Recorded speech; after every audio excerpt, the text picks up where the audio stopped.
hugely amplified by Russian propaganda. And once Ukraine was invaded, we saw a lot of those channels become pro-Putin propaganda channels. And as I said, we've recently seen that RT is currently funding bloggers and other YouTube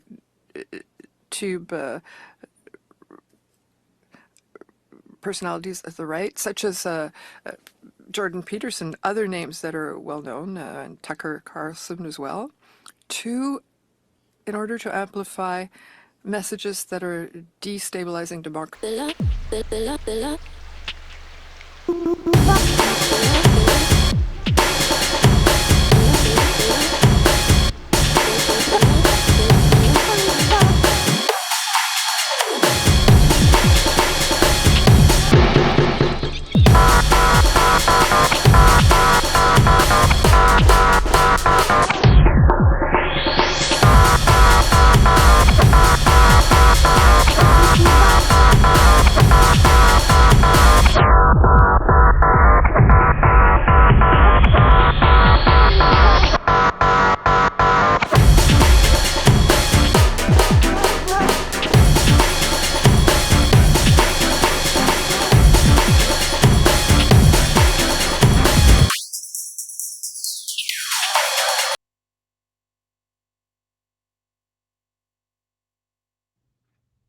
Are we live? Are we there?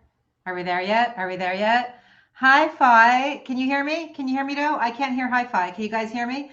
That was just a dope It's a new opener. interface. It's fucking with me. It's the new interface. We've had it for 6 months. It's the no. I'm just kidding.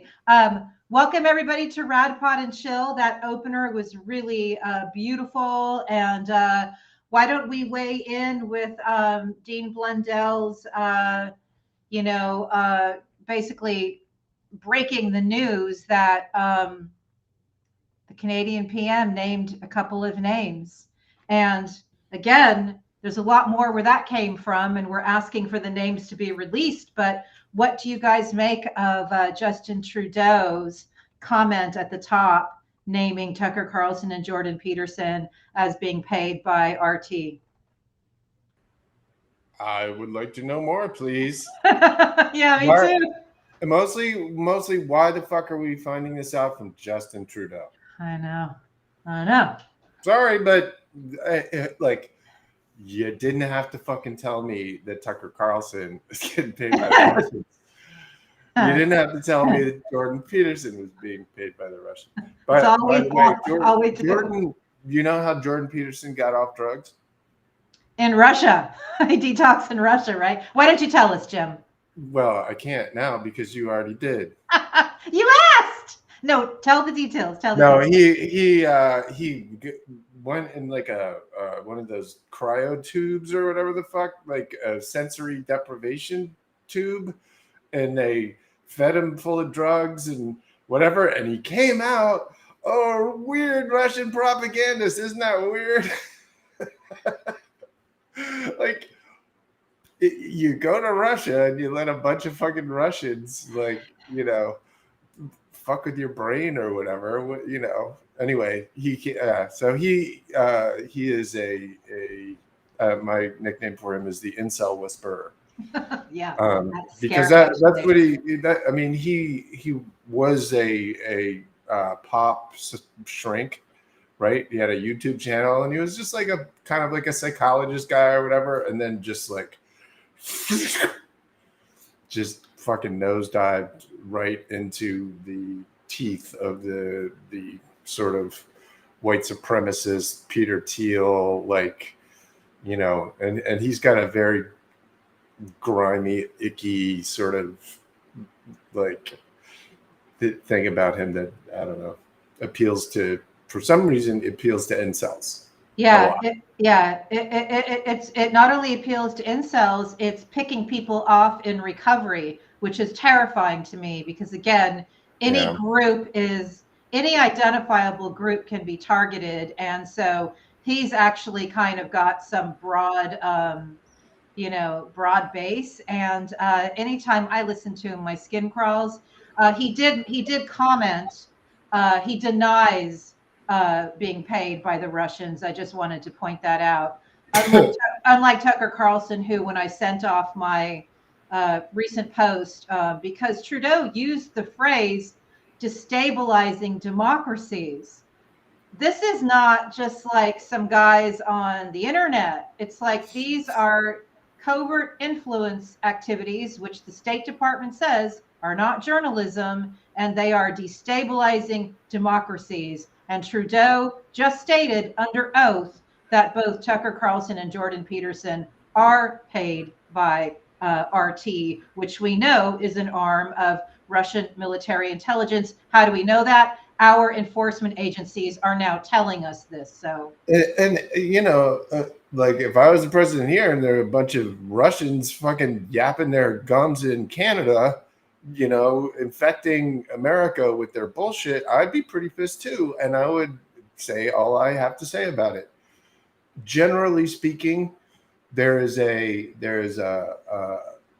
desire of the federal government to hide their cards close to their chest or whatever the fuck, we're laddering up and we're gonna do a big RICO. It's all fucking bullshit, man.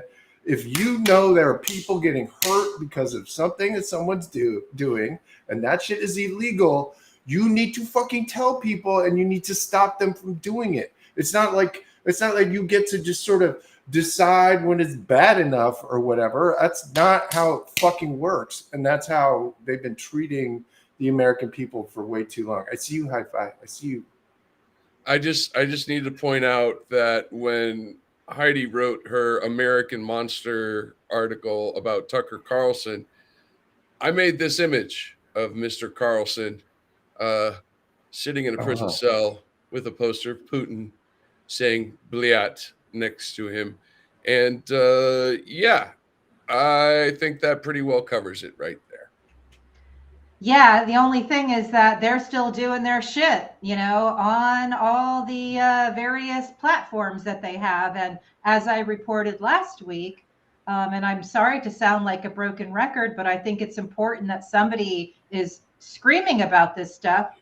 JD Vance on his Rumble platform and Elon Musk on his X platform, they are still boosting these Russian influence operations, which are, according to the Prime Minister of Canada, destabilizing democracies. So I don't know why that's okay. The State Department says that's not journalism. Why is it okay that JD Vance and Elon Musk continue to not only promote these networks, which we now know are linked to the Russian military, but the influencers who've been paid millions? Today, Jim, you probably saw on Twitter that I pointed out that I got served. The algorithm brought me over to Tim Pool, and it encouraged me to follow the best in news, which was Timcast. This was on YouTube, which took down Tenant Media, his employer's videos, because they were exposed in a indictment by the Justice Department as being Russian active measures. So why is YouTube telling me that Tim Pool is giving me the best in news? There's something fucking wrong. Because YouTube is a giant money-making conglomerate. It has nothing to do with all they're doing is making money. That's that in a nutshell is the problem with outsourcing our ability to communicate with each other to fucking companies, to corporations. And why is that? Because corporations do not have a duty to their customers. They do not. Their duty is to their shareholders, to the money. That's all a corporation is. It is a contract between the people who own it and the workers to make money. And so YouTube is just making fucking money because that shit makes money. But I'll tell you the problem again, and I'm sorry to go back to the goddamn government. If the government had the balls to say Russia is a terrorist state, these people are terrorists. look at them. They're fucking terrorists, and we're putting anybody who associates them with them on a fucking watch list. And if you spread their propaganda, it's a crime. Like somebody goes on, starts spreading ISIS shit, you gotta treat it that way. And the problem is that for whatever reason, the government is terrified of this subject. They're terrified of Russia. They're terrified of psychological warfare. They're terrified of what's actually happening that we can all feel and see. And it's dangerous. And all I can say is I got another 3.5 months in me. And either we're going to get there or not. But, I'm fucking tired, man. Yeah. I am, and as are you guys, I know. Yeah. Of fighting this battle when these are knowable things. Right. It's not just knowable because I've been researching and blah de blah. It's knowable because everybody can fucking look around them. Right. Why is it that anybody who's got a Ukraine flag, gets a shitload of MAGA people saying Ukraine flag and bio? What's that about? They don't give a shit about Ukraine. There's no reason for them to do that except if there was Russian psychological warfare influencing our population in mass quantities. And it is criminally fucking negligent that we have just ignored this problem for so long. And now, Bob's your uncle, we're right back in the same place. Not only the same place, but the same people doing the same shit.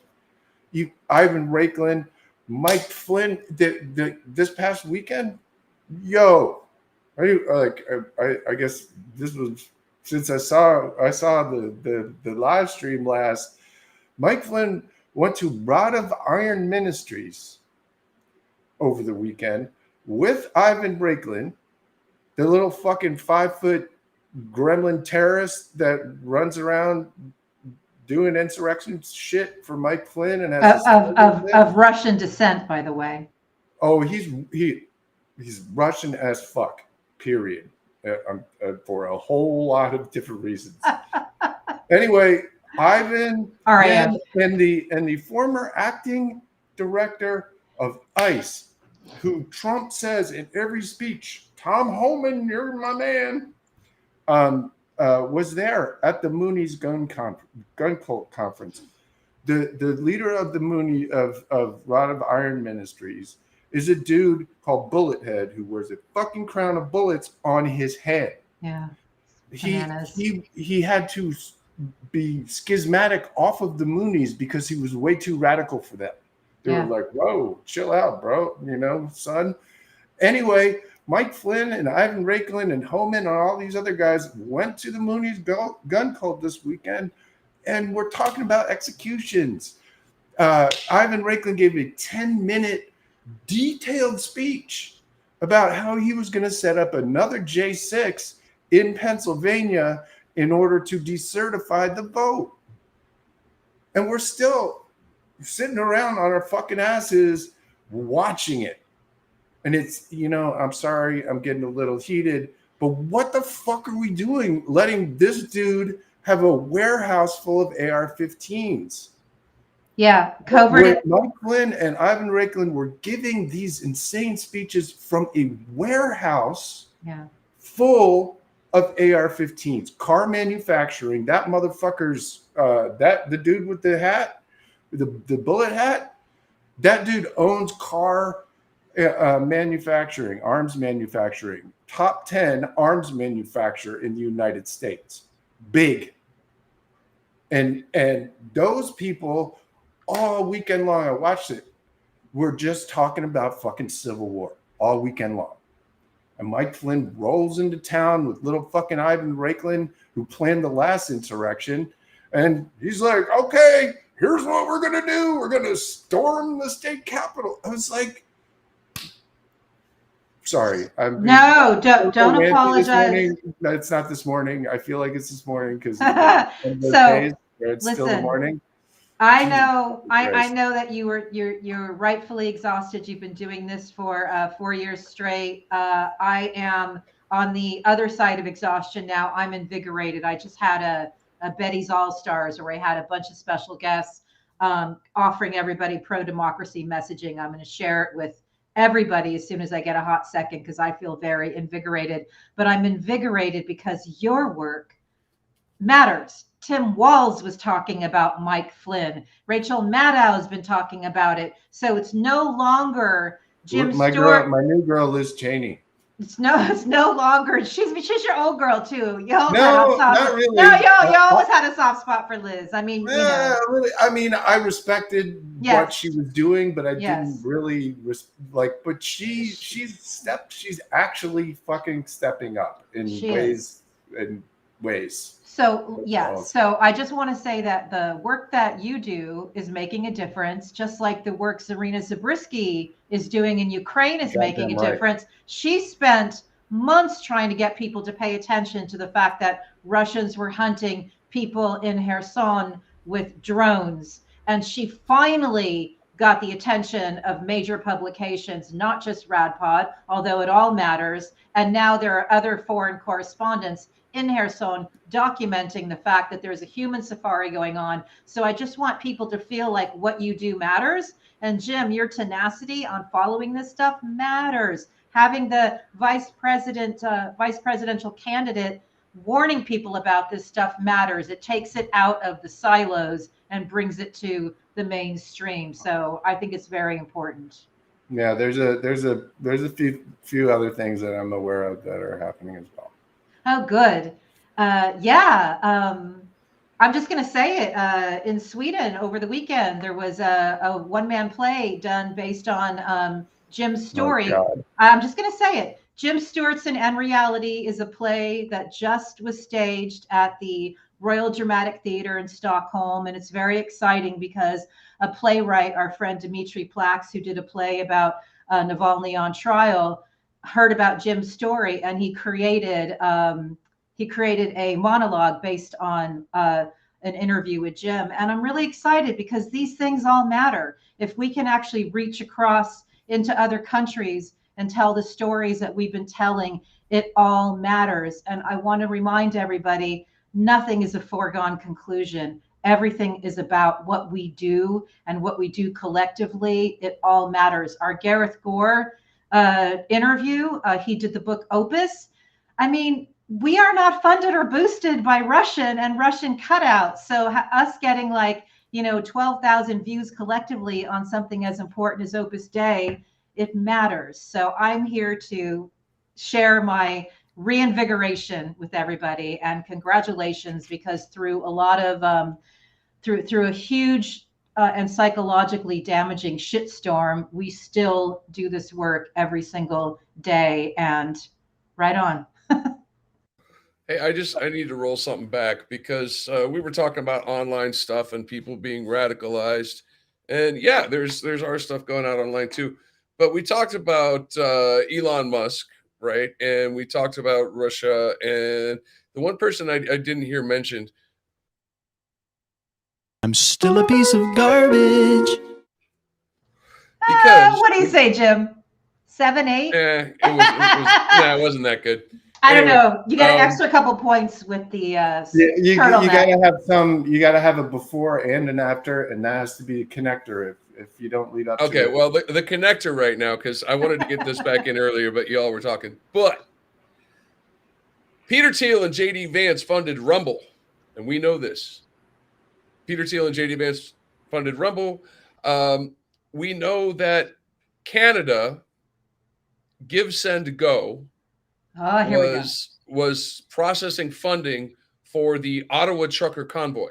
Yes, which was part of the foreign briefing that Trudeau was under oath about today or yesterday. So, a noun, a verb, and give, send, go. That's all I have to say. Yeah, noun, verb, give, send, go. Right. No, but what a lot of people don't know or didn't pay attention to was during the fundraiser, Give, Send, Go was actually undergoing a massive DDoS attack to the tune of, I heard, 12 terabytes a second, which if you're a nerd, that's a lot of stuff, right? But It's going to be a long story. who came to give Send Go's rescue? Who offered to give them infrastructure, server space, cloud storage, whatever they needed to stay up and running? Why, that would be the one and only Rumble Video funded by Peter Thiel and JD Vance. So anyway, the network should be It's important. It's important. It is important. That stuff is It's- really, really important. It's the data points that, whether they're actions or business connections or religion or power, money, sexual deviancy, these are network connections between these nodes in the network. Anyway, the reason I wanted to bring that all up, because another person involved there is Rebecca Mercer, and we talk about online radicalization and Rebecca Mercer and Parler in January 6th. And well, here's what our guest had to say. Hold on. It's going to be Hold up on. soon. Episode 114, we interviewed Dr. Matthew Taylor. The Violent Take It by Force is his new book. He's amazing. We're going to get that episode posted tonight on YouTube, and then we'll live stream it. What an incredible interview. We just did it today. And so I just wanted to offer some framing. The book is The Violent Take It by Force. He's an incredible scholar of religious studies, and he also is a bridge builder where he works with people of different faiths and connects people. He's amazing. Have a listen. Was a prominent kind of up and coming social media site that ran into trouble around January 6th and afterwards, but there's still archives of it. A lot of my research was also just on Facebook. You would not believe how much people leave in public on their Facebook pages about their participation in January 6th. Not so much the rioters themselves. The people who went in have mostly cleaned up their social media accounts because they've been prosecuted. But the folks who were on the periphery, the folks who were kind of surrounding the Capitol, a lot of them still have videos and postings about their presence there. Parler. That's a oldie but a goodie. It's still around, I guess. By the way, guess who funded Tucker Carlson's new media venture? Why, Robert fucking Mercer. Yeah, the Mercers and Russia. The Mercers launder money for Vladimir Putin by shoveling their money into American chaos operations. Steve Bannon, Breitbart, Parler, Cambridge Analytica, fucking Cambridge Analytica. Tucker gets fired from Fox for being too much of a Nazi, or the whole Russia thing. Too much of a liability. And guess what happens? Robert fucking Mercer strokes him a $20 million check and says, "Go to Moscow, kid." And that's what happens. It's pathetic. And this little fucking weasel had a literal Holocaust denier on the other day. Like, that's all he does is talk about like how the Holocaust isn't real and shit. And Tucker called him the most popular history scholar around. It's embarrassing. I just was rereading. That's what Mercer's been doing all of this time. Is the point, and it's part of the reason why there's so much crossover between this sort of neo-Nazi element, right, and the Russians. It's both ideologically, the same in many ways, but Russia also has been funding this shit for a long time, and so this ideological congruence is it's there for a reason. Yeah. So in my revisiting of my Tucker Carlson American Monster, I quote a lot of his former friends who were like, "We don't know what happened to him. Something happened to him." And of course, his dad was, according to reports, working with Orban's regime, and in that contract, Orban goons had to appear on Tucker's show on Fox. So we can see some of the contractual connective tissue to the various Putinists around the world. But again, when we talk about mice, money, ideology, compromat, ego, and variations of all four, I think that would be a perfect, he would be a perfect example. And unfortunately, they're not stopping because, as Jim has repeatedly said, the people who are being indicted are Russians. We're not seeing the American, pro-Kremlin mouthpieces undergoing any pain at the moment. And we are days away from the most consequential election in our lifetime. And these guys are out there still doing this work. I'm still being fed Tim Pool, even though I've never fucking watched him other than to do my investigative work, and not from the site not from the the channel that I do not do the investigative work from the channel that was feeding me Tim Pool content. So America, if you're listening, help us. Help us. We need you to release the names. I don't care who's on the list. I don't care if Democratic Congress people are on the list. I expect that to be the case. We need to know who is feeding us Russian propaganda, anti-Ukraine propaganda, so we can make our own minds up, because we need our information. They're not going to do it. They're not going to do it because damn it, Jim. Because our Department of Justice is worried about optics. Damn it, theoretically. They're worried about norms. They're worried about, if we prosecute a bunch of right-wingers, they're going to say that we're prosecuting a bunch of right-wingers. Okay, so fucking what? If they're trying to overthrow the government, if they're intentionally misinforming and brainwashing our fucking citizens, at this point, 20 days before, I don't even, I'm not even sure it would be a good idea to do it now, because it would be such a fucking. Look, what they are desperately looking for right now is material. Right. Here's the thing, Jim. You have a three-prong solution to this. You have a three-prong solution. Do you want me to refresh your memory on what it is, or do you remember it? I know. Tell us, brother. Tell us your three-prong solution. Fire Merrick Garland and Chris Wray. Word. Probably Jake Sullivan too. But that'll give him some material. But Merrick Garland and Chris Wray declare Russia a terrorist state. And what was the third one? Department of Energy? No, the third one was shut the Supreme Court down. Lock the door until after the inauguration. Yes. That's the important one. It's simple. The solutions are right in front of us.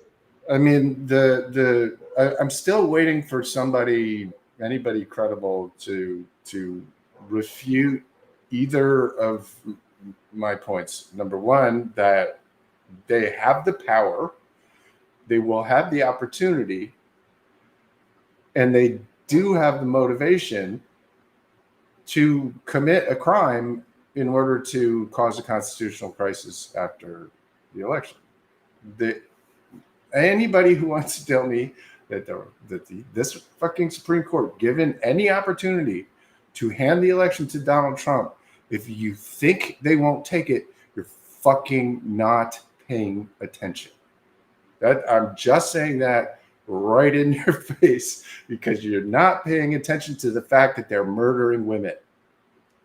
You're not paying attention to the fact that they made the goddamn president a king, or the fact that they legalized mass murder weapons, machine guns 5 months before the most fought election since 1860.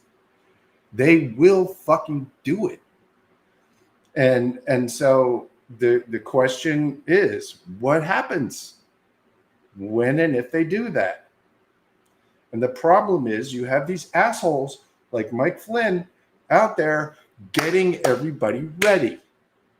Because what they keep telling and I listen to it every day, all day, there's a takeover of America by the communists.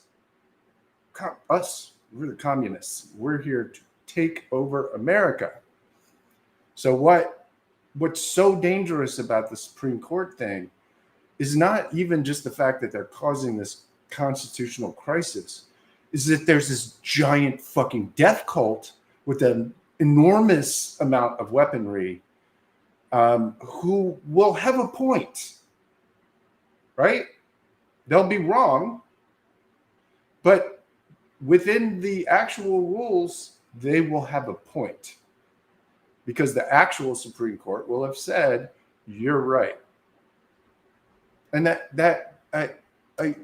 is such a terrifying sort of scenario for me that I need somebody to tell me why it's not going to happen, and why we can't just say, look, guys, fucking, because as far as I understand, and somebody can correct me, they have to do business in the Supreme Court building, which is currently located at a location that's been there since 1935. They fucking shut it down. They can't throw the election to Donald Trump. Maybe everybody gets all mad a little bit, but it won't be a civil war. Anyway, No. so that's my idea. Well, I'm glad somebody has ideas, and I'm grateful for the work of Mark Elias, but he's like one man with one firm. I mean, like, I'm very grateful because he's having some big wins. But as we know from talking to Greg Palast and talking to our friends in various states and listening to what's happening in Texas and listening to what Jim has been reporting about Mike Flynn ginning up violence. And Well, I'll give you some good news about Mike Flynn and Mark Elias. Mike Flynn's terrified of Mark Elias. Let's hear about it, brother. Let's hear about it. Well, I have to pull the clip and tweet it. But today he was talking about how the Democrats are they're very organized, and this Mark Elias guy is trying to steal the election from us. And we're like, oh, okay. So Mark's he's definitely landed some punches. Which is all absolutely necessary. You have to do that, right? Just like you have to vote, right? I'm not saying in any way that it's all lost. We will get through this crisis, whatever it ends up being. But I'm just trying to say that there is, as far as I can tell, a worst case scenario. And that worst case scenario is that most of the country knows that they were disenfranchised by a giant fascist cult, and the giant fascist cult is ready to kill anybody who says different. That's the word. That to me seems bad. We learned some really scary shit from Dr. Matthew Taylor today. He was just at a NAR event where we learned how some biblical stories are being dangerously misappropriated against Kamala Harris. New Apostolic Reformation is a group of charismatic, prophet-oriented Christian nationalists that he covers specifically. So we're going to show more clips from that. High Fidelity, do you have anything for us? There's a reason why we opened with propeller heads and Shirley Bassey, because this is history repeating. We're watching it, right? We're seeing the Nazi rally at Madison Square Garden. We are seeing, Joseph Goebbels, Stephen Miller. We are seeing the same cult that was around during the rise of Nazism in Germany that was active here in the United States. They're coming back around. It's seriously just, it's so, it would be absolutely banal if it was not so deadly. And yet that is what makes it so deadly, is it's so very obvious and in our face. No one is reacting. It's like we're watching a fastball coming towards our head, but it's only coming at 1 mile an hour. And we're like, it's not going to hit us. It's not going to hit us. It's not going to hit us until it hits us. Anyway, I'd like to extend an olive branch to people of all faiths when it comes to voting for Kamala Harris. it's really kind of difficult for me that religion has been so perverted by these people. It's been so twisted. And well, here's what I asked Dr. Taylor.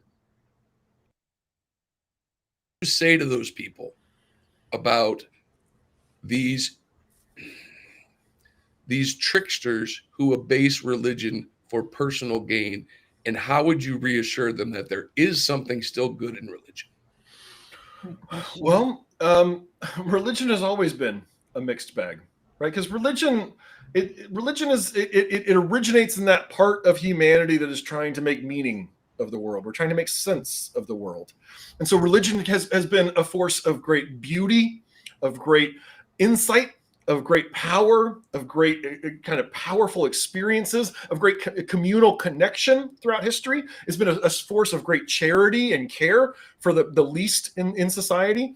It's also been a force for great evil, right? I mean, I'm a Christian. I'm proud of being a Christian. I will admit, though, that Christianity has given us the Crusades.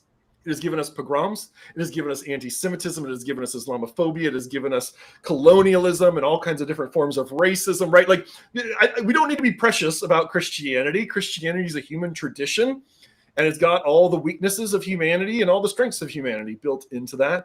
Where I come back to is the nature and the character of Jesus as a Christian. And that is where I think the NAR and their kin are furthest from mainstream Christianity. I think they're still Christians, but I think they've lost sight of the Jesus of the Gospels. They've lost sight of Jesus, the one who was executed by the empire, right? The one who stood against claiming earthly power every time that it was offered him. And they have said, well, now Christianity needs power. Now Christianity needs to have political power. And as a student of history, when Christians have had political power, it has rarely worked out well, either for Christians or for society. It never works out well for society. Amen. I cannot wait. Go ahead, Jim. I was just going to say, I mean, amen. I'm not a believer, but what I've said to, lots of people is I'm mad for Christians. I spent, some weekends in Sunday school and shit, because my mom dropped me out there or whatever. And Jesus seemed cool. He seemed like a really nice guy who, it was weird that he was like, I don't know why the fuck he's all up there. That was kind of creepy. But the way, he was a loving person and, cared about human beings. And that was kind of the point. And they've just completely taken that away from Jesus and really from believers. They've taken away the entire point, which is that this is a person, who gave up himself to others, the exact opposite of the sociopathic mindset that's driving this entire movement. Thank you, Jim. I am very, very grateful that he gave us the term Christian supremacist, Christian supremacy. It is a much better description than Christian nationalism, which once you guys get a chance to listen to the interview, he will lay out the spectrum of Christian nationalism, and Christian supremacy is what we're dealing with. And also Christian Trumpism, another element of this. And, all I can say is I can't wait for you to watch the interview. I don't know if Hi-Fi was able to find the clip or not, but both Dr. Taylor and I share a real, concern about Mike Johnson and how close Mike Johnson is to the highest levers of power in America, because I have found quotes from Mike Johnson basically co-signing on the violent taking it by force. And that is not something to be taken lightly. And of course, this country and our beautiful separation of church and state is so valuable. And when we're talking about these Christian supremacists, that is not their goal, to keep that separation there, as Dr. Taylor will tell us and as Jim tells us. Yeah, it's a good term. It's one that I have shied a bit away from, just because I frankly, worry about Christians, Yeah. but that's genuinely, literally what this is.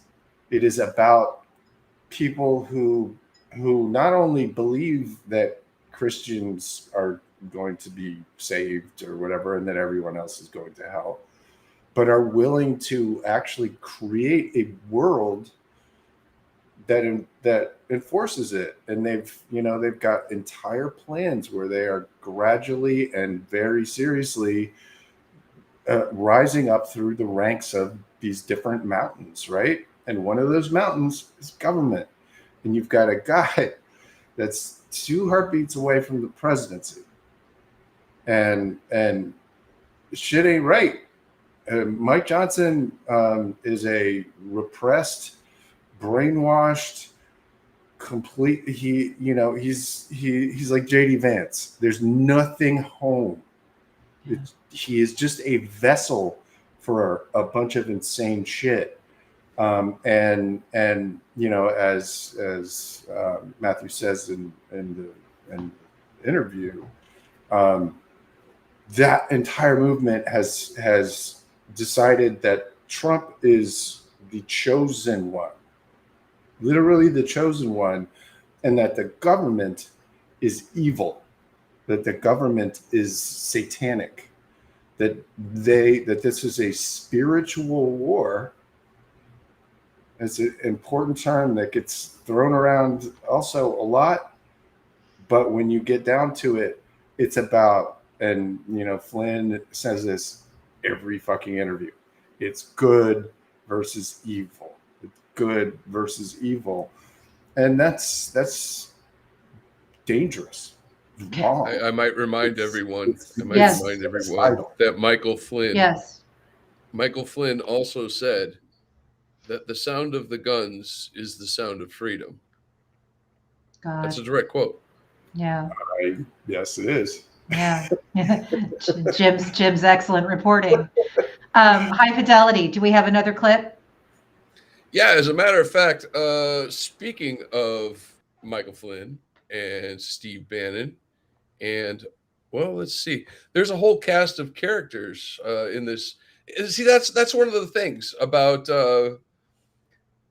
if you think about this fascist movement as a spectacle, as a piece of theater, right?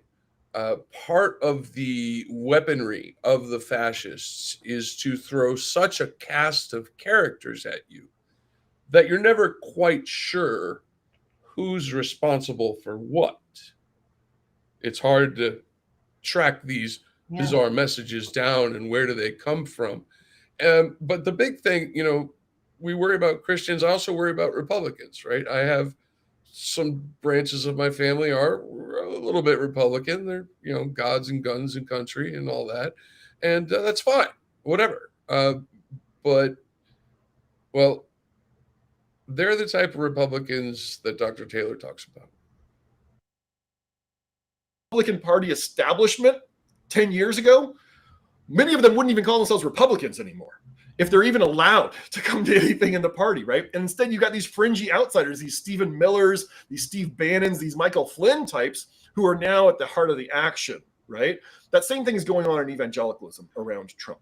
These fringy, kind of independent, charismatic types who would have been laughed out of the room 15 years ago in the religious right are now at the center of the action. They are the frontline captains of the religious right who are driving the narratives, driving the leadership circles, and offering theological paradigms that support and bolster Donald Trump.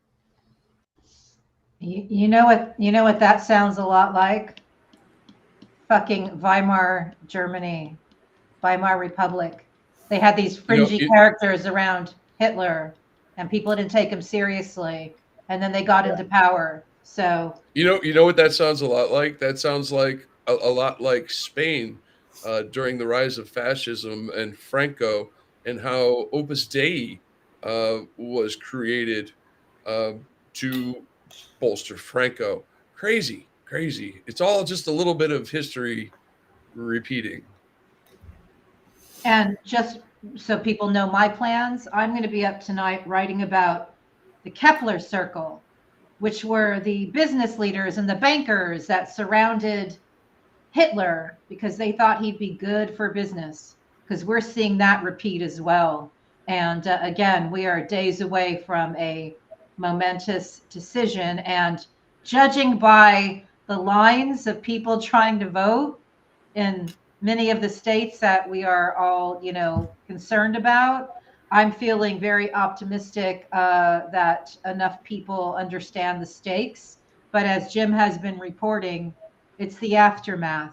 It's what happens when Trump doesn't accept the big lie. And one of the things that Matthew Taylor's book does a great job of explaining is these prophecies that these people that he documents are lining up with the big lie, for example. So they were connected in 2020, still connected now, because as he noted, none of the people that he focuses on in his book, in the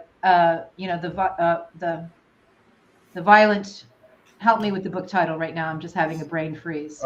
Violent Take It by Force. None of the people were prosecuted. None of the high level, religious folks involved in this were prosecuted, just like we are always saying none of the plotters of the insurrection were prosecuted. So Yeah. I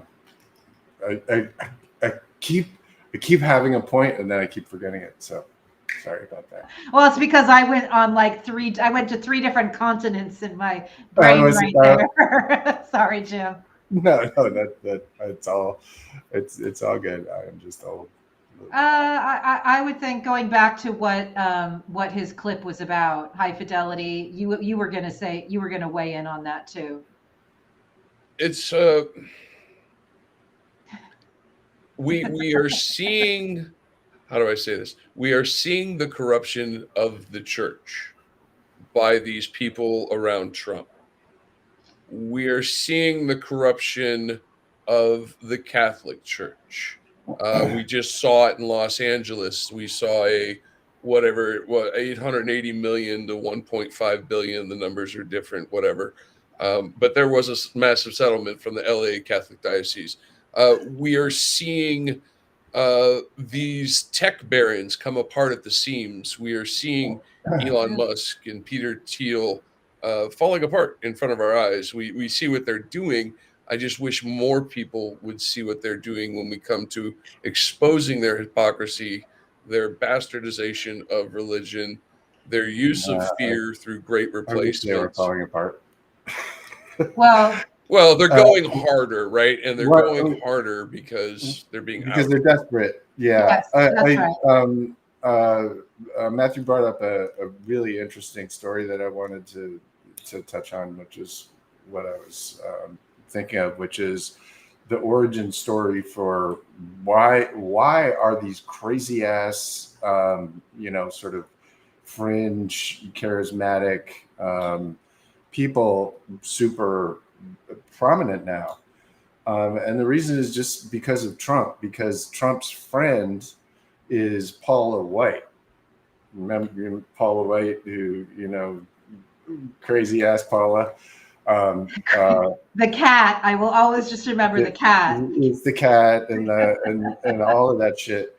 And she speaks in tongues and she does like beat poetry and shit, and she's just one of those like wackos. And it was her that basically started Trump's outreach into the Christian community in 2015, almost immediately after he decided to run for president. So he decides to run for president, and the first people he gets in his Christian roundtable is fucking Paula White and Lance Wallnau, if you know Lance, and like it was like the NAR spokes freak job, like, and so I found it very interesting that there's a reason why it's so bonkers, why the fringe of Christianity, just like the fringe of politics, has all basically come out of the fringe and turned into the center.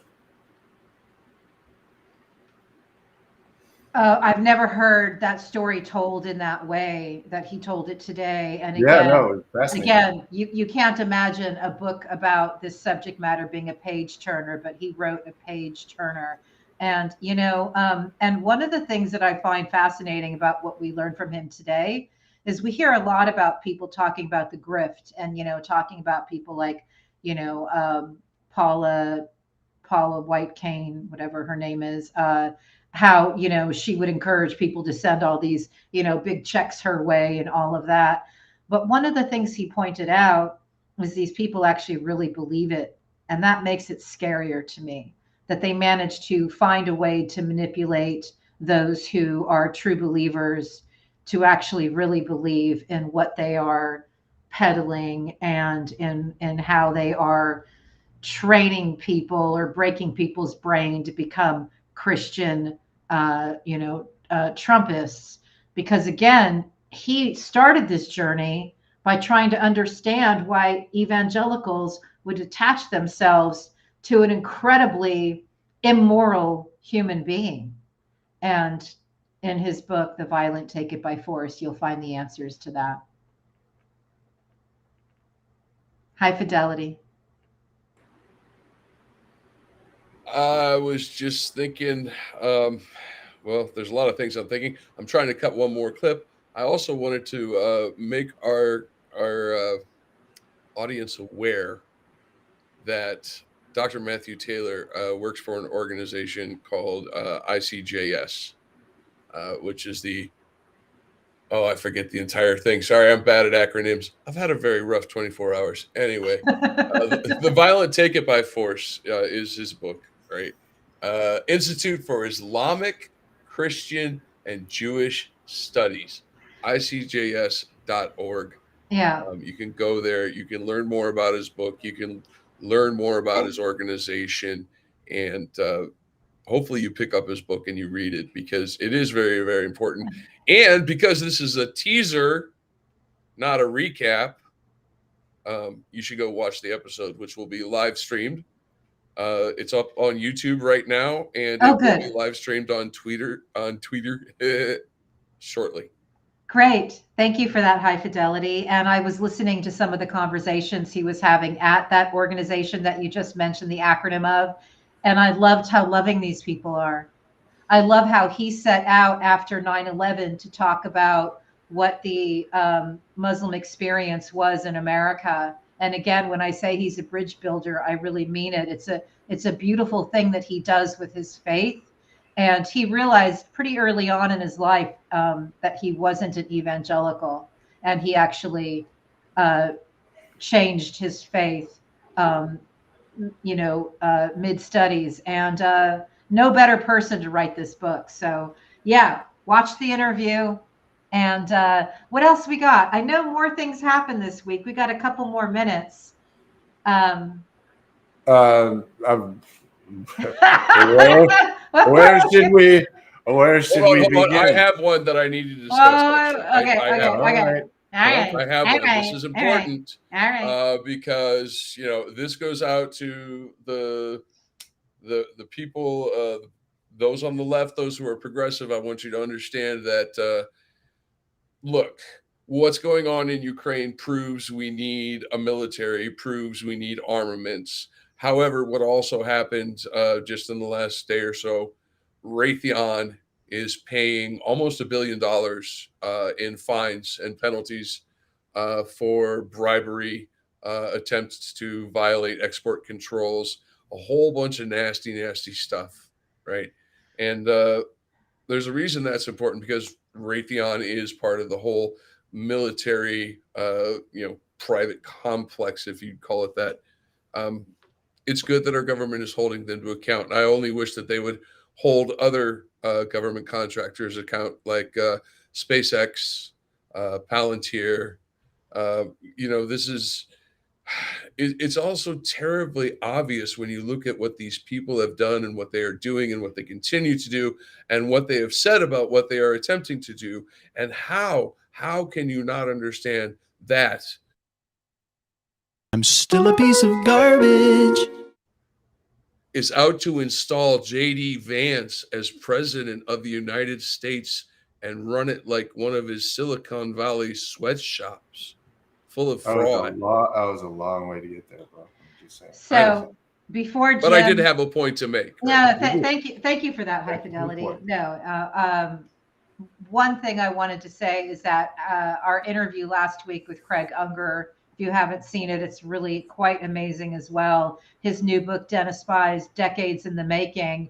He got locked out of Twitter this week at his CraigUnger.com, and this team helped him come up with a plan B. And please follow him at Real Craig Unger. We got him up. Radpod and our mini allies and Craig's mini allies got him up to more than 3,300 by this afternoon after debuting his new account yesterday. So let's try to get him back up to 50,000 as quickly as we can at Real Craig Unger. Please buy Den of Spies if you haven't already. Oh my God, another incredible page turner. And one of the themes that we have is that we have to get a lot better at dealing with the parts of our history that we don't really want to look at in order for us to be whole moving forward. And I would say that includes what happened in 2016, which I will be writing more about as fast as I can. Yeah. I would just like to point out, Jim has pointed out to us multiple times, and he's right.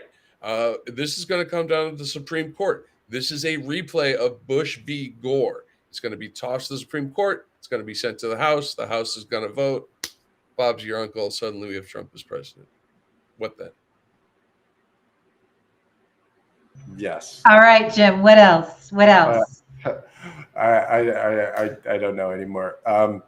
I was watching the a little bit of the Alf Smith dinner, and this is not the most important thing in the world, but two things. Kamala didn't show up. Good. So fucking glad. It was a great decision. Two, the Al Smith dinner is one of these old, crusty, fucking white guy things that has become a tradition that needs to get flushed down the fucking toilet with the National Prayer Breakfast. No, we don't need some weird obligation of the president of the United States to go get roasted with a bunch of like weirdos, frankly, rich weirdos, from the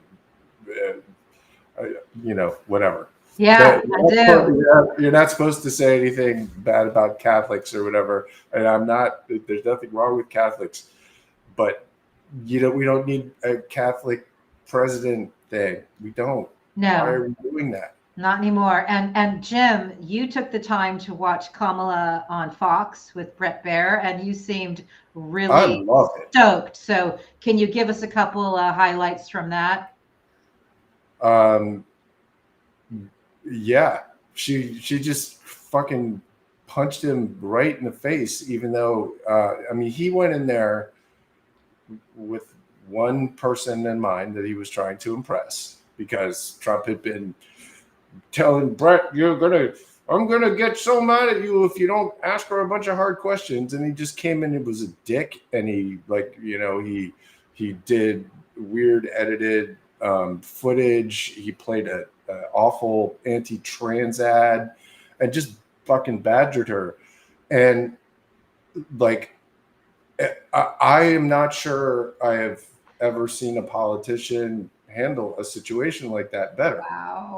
Wow. Because she was not taking any shit, and she was also very in control the entire time.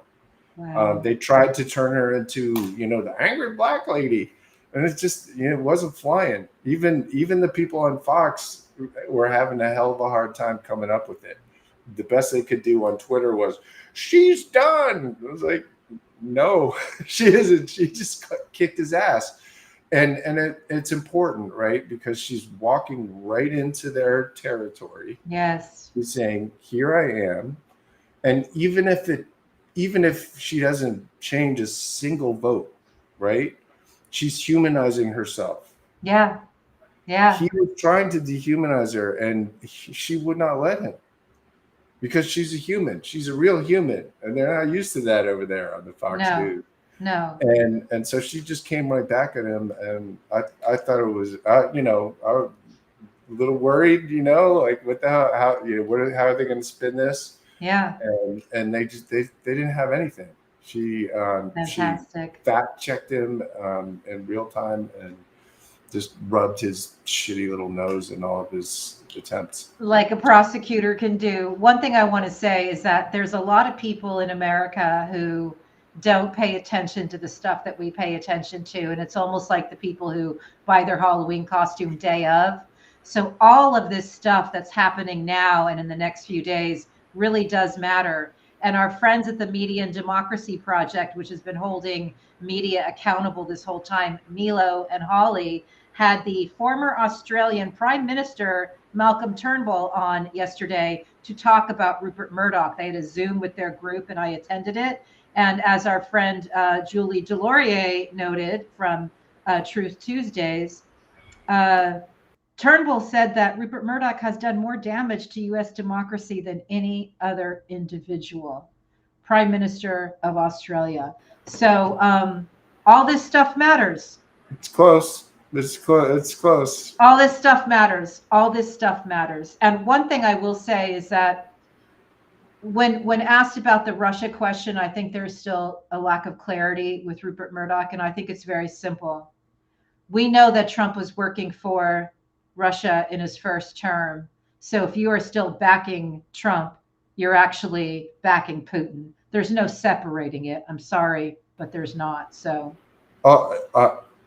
look, all Fox is Russian propaganda. That's all it is. And so until that changes, the motherfucker is working for the Russians. I don't care how the money gets moved around or whatever.